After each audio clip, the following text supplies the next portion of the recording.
رب اشرح لي صدري ويسر لي أمري واحلل عقدة من لساني يفقهوا قولي. اللهم صل على محمد وعلى آل محمد كما صليت على إبراهيم وعلى آل إبراهيم إنك حميد مجيد. اللهم بارك على محمد وعلى آل محمد كما باركت على إبراهيم وعلى آل إبراهيم إنك حميد مجيد.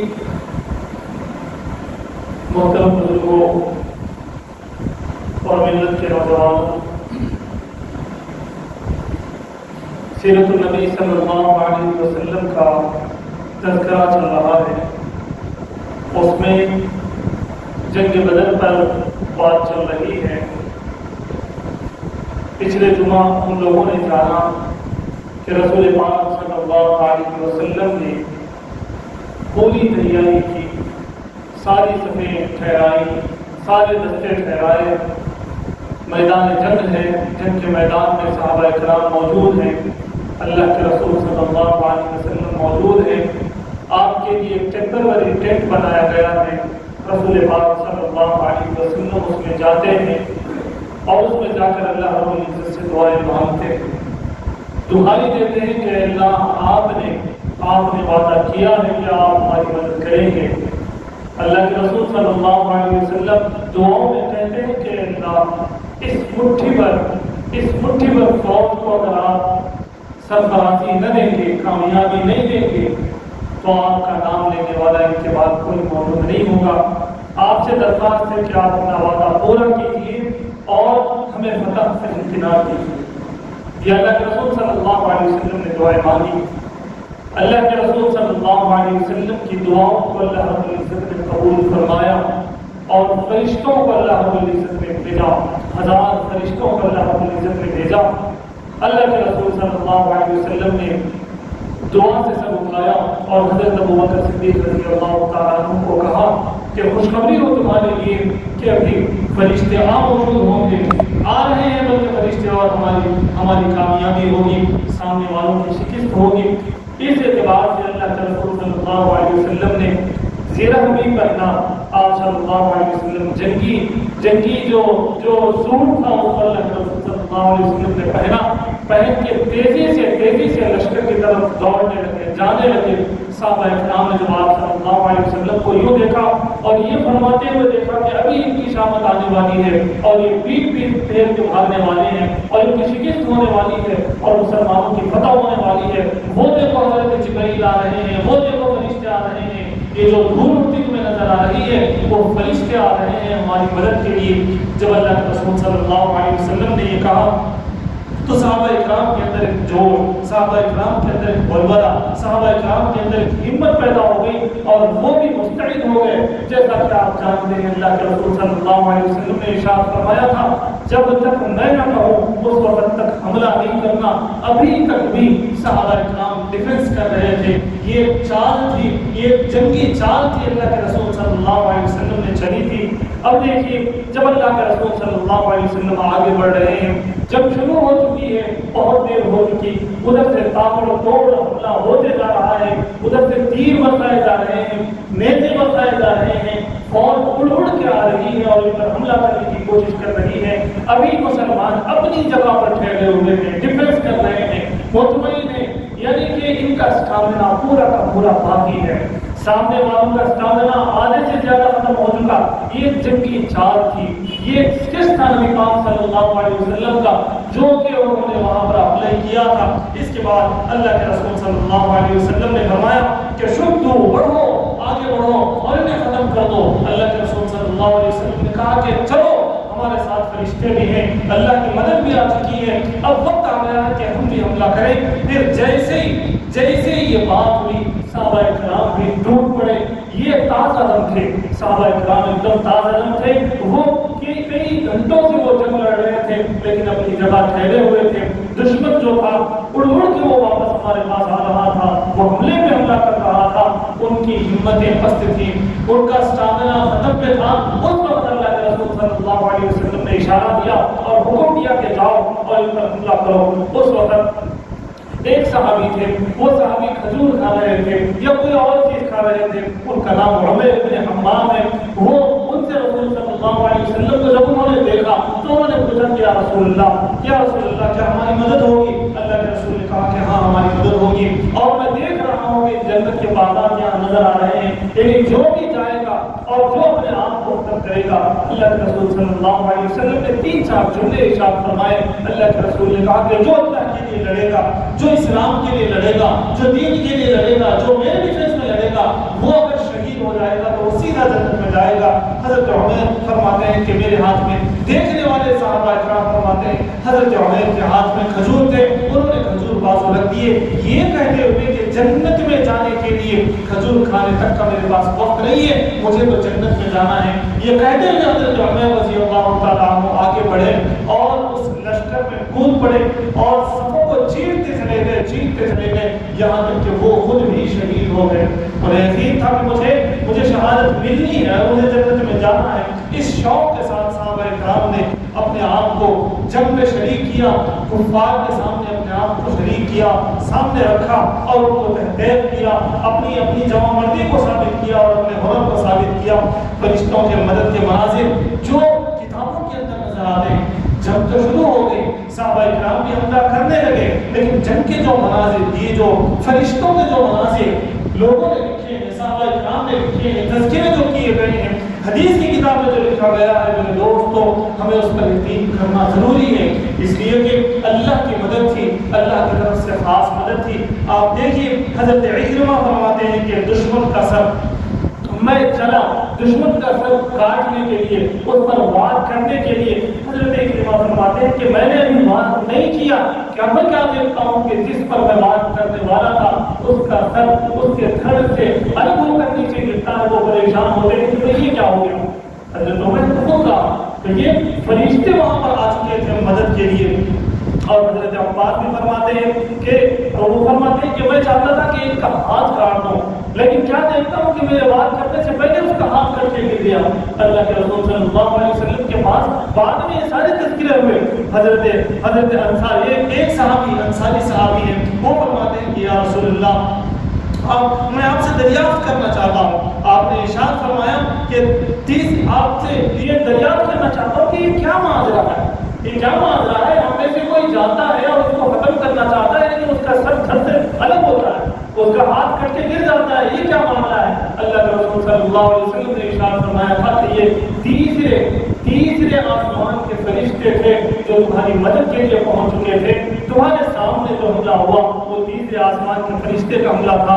حضرت ابو داؤد مازنی فرماتے ہیں کہ ایک مشرک کے پیچھے دوڑا اس کے پیچھے میں جا رہا تھا تاکہ میں اس کو ختم کر دوں۔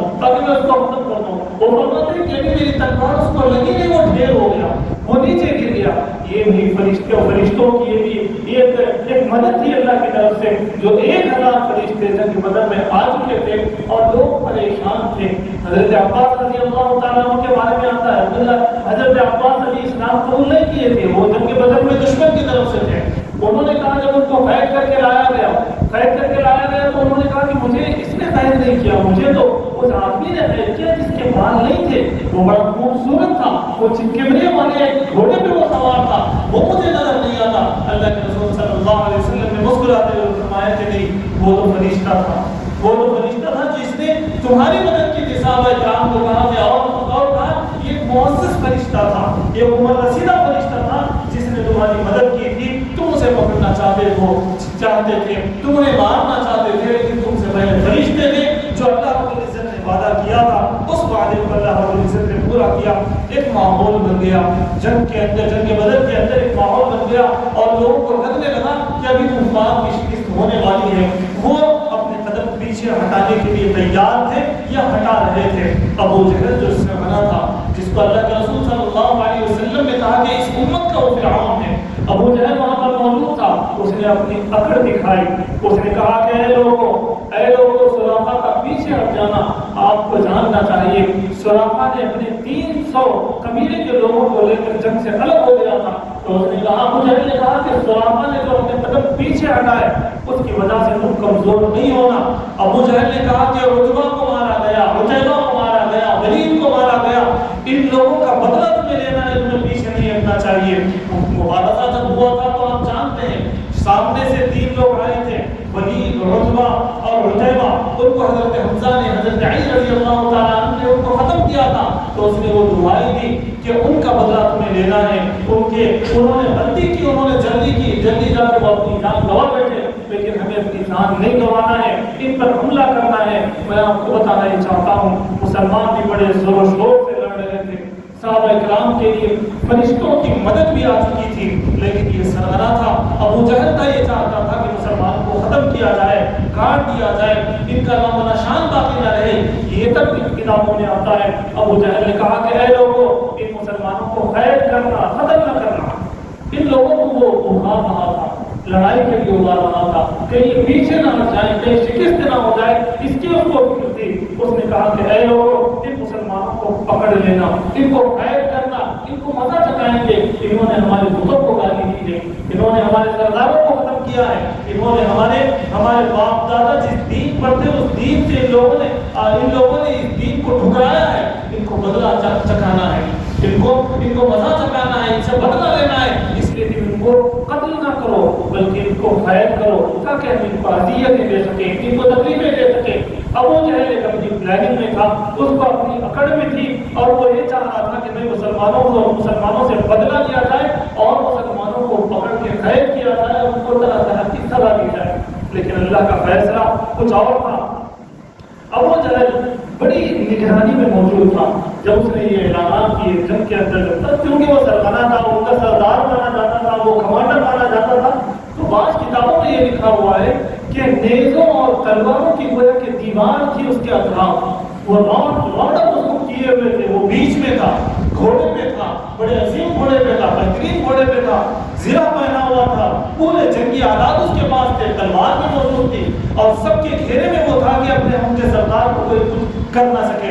لیکن اس دوران ابو جہل کی موت چونکہ اسی آپ صلی اللہ علیہ وسلم نے بتایا تھا کہ یہاں اس کی موت ہوگی، یہ اس کی قتل گاہ ہے، اس کو وہاں مرنا تھا، ابو جہل کا قتل بھی پیش آیا۔ وہ کیسے؟ حضرت عبد الرحمن بن عوف رضی اللہ تعالیٰ عنہ بتاتے ہیں کہ میں صف میں کھڑا ہوا تھا، ابو جہل وہاں سے چلا رہا تھا، چیخ رہا تھا، اپنے لوگوں کو بڑھلا رہا تھا، اپنے لوگوں کو ہمت دے رہا تھا۔ میں دیکھ رہا ہوں کہ ابو جہل پورے نیزوں اور تلواروں کی دیوار کے پیچھے گویا کہ وہ ہے۔ میں نے اپنے صف کے پیچھے کی صف میں دیکھا، میں نے دیکھا کہ 2 نوعمر لڑکے ہیں، ابھی جوان ہوئے ہیں، 9 عمر لڑکے ہیں، وہ پوچھتے ہیں مجھ سے کہ چچا جان آپ بتائیں ابو جہل کہاں ہے؟ انہوں نے کہا کہ ارے ابو جہل سے تمہیں کیا مطلب، تم کیا کرو گے؟ تو ان دونوں نے کہا چھوٹے سے بچے تھے، ابھی جوانی میں قدم رکھ رہے تھے، شاید انہی کے بارے میں یہ بات ہے، میں بھول رہا ہوں کہ جب جنگ کے لیے آنے کی کوشش کرتے تھے تو لوگ بتاتے تھے کہ ہماری عمر اتنی ہے، ہماری عمر اتنی ہے، ہماری ہائٹ اتنی ہے، ہم آنا چاہتے ہیں۔ آپ صلی اللہ علیہ وسلم کے پاس ایک عمر تھی، ایک ویٹ تھا، ایک لینتھ تھا، اس کے بعد ہی جنگ کے لیے آپ صلی اللہ علیہ وسلم ایکسپٹ کرتے تھے۔ شاید ان دونوں کے بارے میں یہ ہے کہ ان دونوں میں سے ایک نے کہا، ایک کو اللہ کے رسول صلی اللہ علیہ وسلم نے اجازت دی کہ تم آ سکتے ہو، دوسرے کو اجازت نہیں دی، تو انہوں نے کہا کہ اگر میں ان کو بچا دوں، اگر میں ان کو چپ کر دوں، اگر میں ان کو ہرا دوں تو کیا آپ مجھے اجازت دیں گے؟ اللہ کے رسول صلی اللہ علیہ وسلم نے کہا تھا کہ ہاں اجازت دوں گا۔ پھر ان دونوں کے درمیان کشتی ہوئی، جن کو ریجیکٹ کیا گیا تھا انہوں نے سلیکٹ ہونے والوں کو پچھاڑ دیا، ان کو چپ کر دیا، تو اللہ کے رسول صلی اللہ علیہ وسلم نے دونوں کو اجازت دی تھی۔ یہ صحابہ اکرام کا جذبہ تھا، صحابہ اکرام کا شوق تھا اسلام کے لیے مر مٹنے کا، اسلام کے سر بلندی کے لیے۔ انہی میں سے میرے خیال سے وہی 2 صحابہ تھے جو ابھی 9 عمر تھے، انہوں نے پوچھا حضرت عبد الرحمن بن عوف رضی اللہ تعالیٰ عنہ سے کہ ہم نے سنا ہے ابو جہل سرکار دو عالم صلی اللہ علیہ وسلم کو گالی بکتا ہے، گالی دیتا ہے، اگر وہ دکھے گا چچا جان آپ ہمیں بتا دیں کہ وہ کہاں ہے، اس سے ہمارا بدن جدا نہیں ہو سکتا، اس سے ہم ایسے بھڑیں گے کہ یا تو وہ ختم ہو جائے یا تو ہم ختم ہو ہو جائے لیکن اس کو چھوڑیں گے نہیں. یہ جذبہ صحابہ کرام کا تھا. حضرت عبد الرحمن بن عوف بتاتے ہیں اسی وقت مجھے ابو جہل نظر آیا, میں نے بتا دیا دیکھو تمہارا شکار یہ ہے ابو جہل. حضرت عبد الرحمن بن عوف رضی اللہ تعالیٰ عنہ بتاتے ہیں کہ ان کا کہنا ہی تھا. اس کے بعد ایسے یہ دونوں اس پر ٹوٹ پڑے کہ اس دیوار کو چاک کر دیا. وہ جو نیزوں کے ذریعے سے اس کی حفاظت ہو رہی تھی, وہ جو تلواروں کے ذریعے سے اس کی حفاظت ہو رہی تھی, ابو جہل پر ایسے ٹوٹ پڑے کہ جا کر انہوں نے وار کیا. ایک نے وار کیا تو اس کا پیر کر دیا, وہ نیچے گر گیا. پھر ان صحابی پر جو معاذ جن کا نام ہے, ان کو اس ابو جہل کے لڑکے نے ان کے ہاتھ کو زخمی کر دیا. حضرت معاذ کے ہاتھ کو زخمی کر دیا. پہلے تو حضرت معاذ نے اس کے پیر کو زخمی کیا, وہ گر گیا. بعض روایتوں میں یہ بات آتی ہے کہ اس کا پیر ایسا وہاں سے جو ہے اچھل کے دوسری طرف گرا جس طرح پوکلی میں اگر کھجور پیسے تو اس کی گھٹلی کیسا نکل کے چلے جاتی, اس طرح ایسا کرارا وار حضرت معاذ نے کیا ابو جہل پر کہ اس کا پیر تن سے جدا ہو کے ادھر گر گیا. اس کے بعد اکرمہ نے جو حضرت ابو جہل کا جو بیٹا تھا, اس نے اپنے باپ کے بدلے کے لیے حضرت معاذ پر وار کیا. وار کرنے سے ایک بازو ٹوٹ گیا, لیکن صحابہ نے بتایا ایک بازو ٹوٹنے کے بعد, ایک ہاتھ ٹوٹنے کے بعد وہ لٹک رہا تھا. حضرت معاذ کو جب لڑنے میں پریشانی ہو رہی تھی, حضرت معاذ نے اپنے پیر کے نیچے اس ہاتھ کو رکھا, رکھ کے کھینچ دیا کہ کب وقت تیری وجہ سے مجھے ڈسٹرب ہو رہا. یہ صحابہ کرام کی اولاد کا یہ جذبہ تھا. پھر معاذ, یہ ایک معاذ تھے, معاذ ابن عمرو ابن جموع ان کا نام ہے. ایک اور جو ان کے ساتھ بچہ تھا وہ بھی معاذ ابن عفرہ تھے, جنہوں نے ایک اور وار کیا جس کی وجہ سے وہ پورا نیچے گر گیا اور آخری سانسیں لینے لگا. ابو جہل بہرحال پوری لڑائی ہونے کے بعد ابو جہل کہاں ہے, اللہ کے رسول صلی اللہ علیہ وسلم نے پوچھا تو ایک صحابی نے کہا کہ وہاں پڑا ہوا ہے ابو جہل. آپ صلی اللہ علیہ وسلم نے حکم دیا کہ جاؤ اس ابو جہل کو دیکھ کر تو آؤ وہ واقعی وہاں پر ہے یا نہیں ہے. وہ صحابی گئے, جانے کے بعد اس کے گردن پہ پیر رکھا اور اس کی داڑھی پکڑی. بعض روایتوں میں آتا ہے کہ اس کے سر کے بال پکڑے اور اس کی گردن, اس کا سر خلق کرنا چاہا. تو اس نے کہا کہ اے بکریاں چلانے والے, تم کیا کر رہے ہو, جانتے ہو؟ لوگوں نے لکھا کہ ابو جہل اتنا بدماش تھا, اتنا سرکش تھا, ابھی وہ مر رہا, گردن اس کے پیر کے, ایک آدمی کے پیر کے نیچے ہے, پھر بھی اس کی اکڑ نہیں گئی. وہ بول رہا کہ تمہاری کیا حیثیت ہے, تم مجھے ختم کرو گے, تمہاری کیا حیثیت ہے. بعض نے لکھا اس حالت میں بھی وہی پوچھنے لگا کہ پہلے یہ تو بتاؤ کہ فتح کس کی ہوئی ہے. ابھی بھی وہ ہارنے کے لیے تیار نہیں تھا. بعض نے لکھا, اس نے کہا کہ سنو اے بکری چلانے والوں, میری گردن ذرا نیچے سے کاٹنا, جب سارے کی گردنیں رکھی جائیں تو میری گردن اونچی ہو. یہ تب اس نے کہا. تکبر کرنے والوں کا حال یہی ہوگا. اللہ کے رسول صلی اللہ علیہ وسلم کے پاس جب یہ خبر پہنچائی گئی کہ اس کو ختم کر دیا گیا ہے, اللہ کے رسول صلی اللہ علیہ وسلم اس کی ناش پہ پہنچے اور اس وقت ایک تاریخی جملہ فرمایا اور کہا کہ یہ اس امت کا فرعون تھا جس کو کہ ختم کر دیا گیا. بہرحال ابھی یہ بات ہوئی کہ پوری جنگ گویا کہ مسلمانوں کے پالے میں آ گئی, لیکن اس کے باوجود اب بہت ساری چیزیں اور ایک چیپٹر باقی ہے. اس چیپٹر کو انشاءاللہ ہم اگلے جمعہ جانیں گے, لیکن اب ایک چھوٹا سا پیغام دیتے ہوئے 2-4 منٹ میں اپنی بات ختم کرنا چاہوں گا. آپ نے سنا صحابہ کرام نے اپنی جان کی پرواہ نہ کی. آپ نے سنا صحابہ کرام کے ننھے منھے اولاد نے ابھی جوانی کے تحریض پر قدم رکھ رہے ہیں, لیکن سرورے کو انہوں نے ختم کر دیا. آپ نے سنا صحابہ کرام کھانے پینے تک کا دیر کرنا نہیں چاہا کہ جنت میں چلے جائیں. آپ نے دیکھا صحابہ کرام نے رسول صلی اللہ علیہ وسلم کا جب تک حکم نہیں ہوا, جب تک حملہ انہوں نے نہیں کیا, جیسے ہی حکم ہوا انہوں نے حملہ کرنا شروع کر دیا. تو ان تمام چیزوں سے میرے دوستو ہمیں پیغامات ملتے ہیں, ہمیں میسیجز ملتے ہیں, ہمیں بھگونا جا رہا ہے, ہمیں بھجونا جا رہا ہے, ہمارے ضمیر کو سوال کیا جا رہا ہے, ہماری زندگی سے سوال کیا جا رہا ہے, ہماری نگاہوں سے سوال کیا جا رہا ہے, ہماری زبانوں سے سوال کیا جا رہا ہے, ہماری پوری زندگی سے سوال کیا جا رہا ہے کہ اے مسلمانوں اسلام کے کے لیے تم نے کیا کیا ہے؟ اے مسلمانوں، تم نے دین اسلام کو بچانے کے لیے کیا کیا؟ تم نے نمازوں کو بچانے کے لیے کیا کیا؟ تم نے اپنی نگاہوں کی حفاظت کرنے کے لیے کیا کچھ کیا؟ تم نے اپنی زبان کے گناہوں کو بچانے کے لیے کیا کچھ کیا؟ یہ واقعات میرے دوستوں، صحابہ کرام کے خون کے فوارے، صحابہ کرام کی ٹوٹی ہوئی تلواریں، صحابہ کرام کی زنگ کھائی ہوئی تلواریں، صحابہ کرام کے وہ کپڑے جو کپڑے آج ہمارے پاس جس طرح کے کپڑے ہیں اس طرح کے کپڑے تک ان کے پاس میسر نہیں تھے۔ ایک چادر پہنتے اور ایک چادر اوڑھا کرتے تھے، لیکن اس کے باوجود ایک وقت کھاتے تھے، ایک وقت فاقہ کرتے تھے۔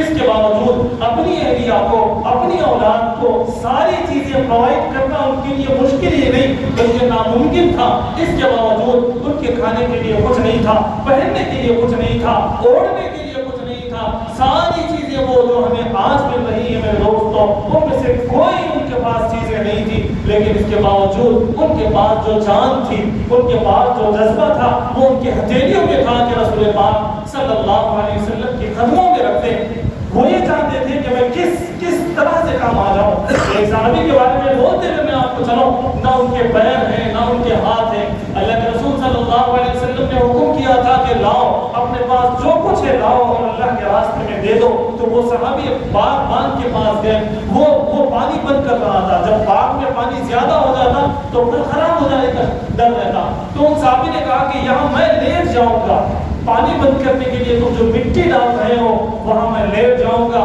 میری وجہ سے پانی نہیں جائے گا، اس نوکری کی وجہ سے تم جو مجھے دے سکتے ہو دو۔ وہ دینے کے بعد اللہ کے رسول صلی اللہ علیہ وسلم کی خدمت میں گئے اور وہ کھجور اور جو بھی کچھ اس نے دیا تھا اس باغ والا وہ لے جا کر کو آپ صلی اللہ علیہ وسلم کے سامنے پیش کر دیے۔ میں بتانا یہ چاہتا ہوں کہ صحابہ کرام نے اپنے من سے جو ہو سکتا تھا، اپنے پیسے سے جو ہو سکتا تھا، اپنے آپ سے جو ہو سکتا تھا، ان لوگوں نے قربانیاں دی۔ لیکن سوال اب یہ ہے، پیغام اب یہ ہے، میسج ہمارے لیے اب یہ ہے کہ ہم نے رسول پاک صلی اللہ علیہ وسلم کی سنتوں کو زندہ کرنے کے لیے کیا کیا؟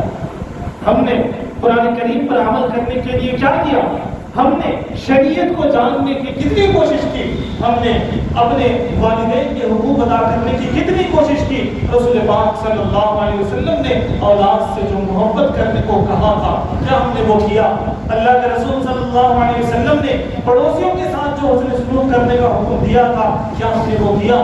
رسول پاک صلی اللہ علیہ وسلم نے اپنی گھر والی کے ساتھ، اپنی اہلیہ کے ساتھ جس شوق سے ملنے کا، جس محبت سے ملنے کا، جس اچھے انداز سے ملنے کا حکم کیا تھا، کیا ہم نے وہ کیا ہے؟ کیا ہم نے اپنے پڑوسیوں کے حقوق ادا کیے؟ کیا رشتہ داروں کے حقوق ادا کیے؟ کیا علماء کے حقوق ادا کیے؟ کیا یتیموں کے حقوق ادا کیے؟ کیا بیووں کے حقوق ادا کیے؟ میرے دوستوں، ان چیزوں کو غور کرنے کی ضرورت ہے، ورنہ تو یہ واقعات صحابہ کرام کے دل کو دہلا دینے والے، آنسو بہانے پر مجبور کرنے والے واقعات ہم سن لیں گے، اور ہم سن رہے ہیں اور ہم سنتے رہیں گے۔ اگر اس سے ہم نے کوئی سبق لیا، اگر ہم نے اس سے کوئی سبق لیا تو میرے دوستوں ہمارے لیے نجات ہے، ہمارے لیے جنت ہے۔ ورنہ آپ یاد رکھیں، اللہ رب العزت نے جہنم بھی تیار کر رکھی ہے، اور جہنم انتظار کر رہی ہے۔